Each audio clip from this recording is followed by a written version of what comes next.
Lengo la kuja hapa uwanja wa Uhuru leo ni kuja kuangalia utayari wa uwanja wa Uhuru.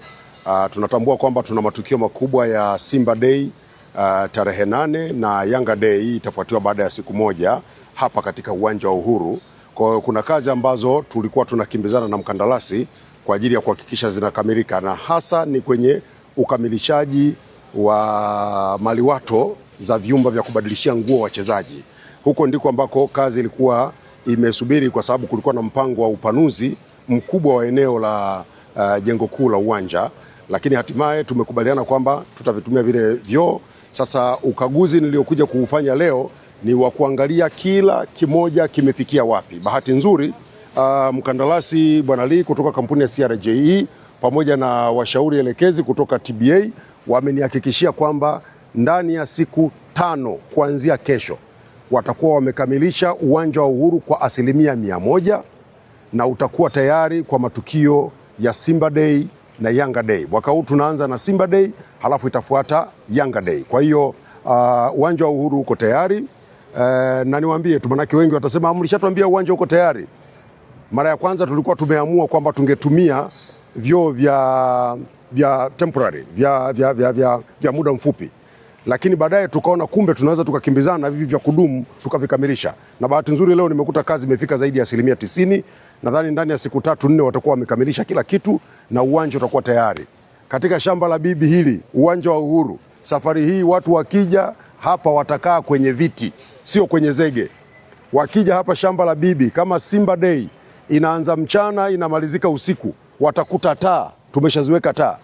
Wakija hapa shamba la bibi, uwanja wa Uhuru, walikuwa wana shida ya kwenda kwenye vyoo vyenye hali mbaya, watakuja kukutana na vyoo vipya kabisa vya mashabiki. Hivi vyoo ninavyozungumza ni vyoo vya vyumba vya kubadilishia nguo wachezaji, sio vyoo vya mashabiki. Vyoo vya mashabiki vilikamilika tangu mwezi wa 9 mwaka jana, mwaka 2025. Tulikuwa tumebakiza eneo moja tu la vyoo vya vyumba vya kubadilishia nguo wachezaji, lakini bahati nzuri ni kwamba kazi inakwenda vizuri, kila kitu kiko sawa. Pitch hii waje waonje, Yanga na Simba waje waonje pitch ya kisasa ya nyasi bandia yenye shock pad technology ambayo haipo Tanzania, iko hapa tu shamba la bibi, uwanja wa Uhuru.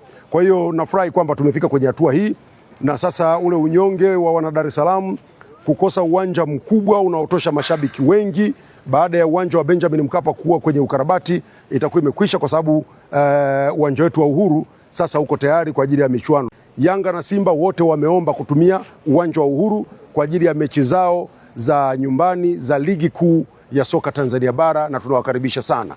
Ombi langu, naomba kurudia ombi langu kwa watu watakaokuja kutumia uwanja wa Uhuru, tafadhali sana usiende chooni ukaondoka na koki ukakata mpira wa maji. Usiende kwenye sehemu yoyote ya uwanja huu baada ya ukarabati uliogharimu zaidi ya shilingi bilioni 19 ukatoka na kifaa. Kwanza tutaweka watu wa kuangalia, hiyo moja, lakini pili, uwanja huu tunauwekea kamera. Ukifanya kitu chochote kibaya hapa tutakuona kwenye kamera. Hatutaki matatizo na wana michezo baada ya michezo.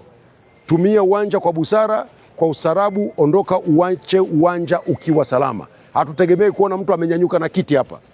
Tunataka uwanja wetu ukae muda mrefu. Mheshimiwa Rais ameridhia kutolewa fedha nyingi kwa ajili ya ukarabati wa viwanja hivi, kwa sababu matarajio yake ni kwamba vitawasaidia Watanzania na vitawasaidia kwa muda mrefu. Tumekuwa na viwanja ambavyo havijakarabatiwa kwa miaka mingi sana. Mheshimiwa Rais alivyokuja akasema enough is enough, lazima tuvikarabati. Tumevikarabati. Basi tusije tena kuviharibu halafu tukaingia kwenye mgogoro mwingine. Jingine. Hatutaki mabaunsa uwanja wa Uhuru, hatutaki mabaunsa uwanja wa Benjamin Mkapa, hatutaki waganga wala waganguzi. Viwanja vitalindwa na jeshi letu la polisi na vyombo vyetu vya ulinzi na usalama. Hili ni eneo la usalama. Hatuwezi tukaruhusu kila mtu anakuja hapa uwanjani anafanya vitu vyake tena kwenye giza. Tutaweka utaratibu wa namna ya kuja uwanjani. Watu watakuja uwanjani kwenye muda huo. Ulinzi utafanywa na vyombo rasmi vya kiserikali. Nje ya hapo, tafadhali sana, hatutegemei tuyaone tuliyoyaona Benjamin Mkapa wakati tunaanza ukarabati. Tunaomba sana hili jambo lieleweke. Kama mtu inamshinda basi unaweza ukatafuta uwanja mwingine, lakini hivi ni viwanja vya serikali, na sisi wizara tumepewa jukumu la kuhakikisha miundombinu ya serikali inabaki katika ubora unaotakiwa. Na bahati nzuri serikali imeshaunda taasisi ya usimamizi wa miundombinu ya michezo, inaitwa Sports Infrastructure Management Agent. Sports Infrastructure Management Agency. Hii ndio itakayofanya kazi ya kuangalia hii miundombinu. Wakati wote tutampata mkurugenzi mkuu, itaanza kufanya kazi, ndio itaangalia humo mote. Ombi langu ni kwamba tusiharibu miundombinu yetu.